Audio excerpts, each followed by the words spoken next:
With all due respect to the Supreme Court, we disagree with this interpretation of forthwith. No, malinaw kasi from the constitutional framers kung ano ibig sabihin ng forthwith. At malinaw sa lahat, kahit sino nagbabasa ng diksyonaryo, ito ay immediately. And holding public officials accountable is an ASAP task. As soon as possible, kinakailangan gawin, kinakailangan mapanagot sa kanilang pag-abuso sa kapangyarihan. Kasi the more they stay in power, the greater damage they inflict on government and on the people. Itong si Bakling na persisindan niya, nagdesisyon na nga ang korte tungkol dyan sa forthwith na yan, na ipinaliwanag na ang kahulugan ng salitang forthwith.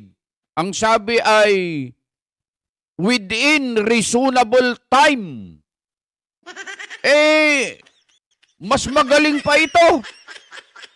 Ang sabi niya ay immediately, agad-agad. Parang sinasabi niya na mas magaling pa siya kaysa dito sa 14. Alam ba to? 14. Ayan o. 14 na nasa Supreme Court ang bumoto. Nagkaisa sila. Isa lang yung wala.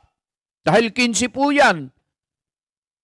Na ipinaliwanag na ang ibig sabihin ng forthwith. Itong si bakla na sindanya na ito, ipinipilit pa niya yung gusto niya. Mas magaling pa siya kaysa dito sa 14 na ito. Anong klaseng congressman ito?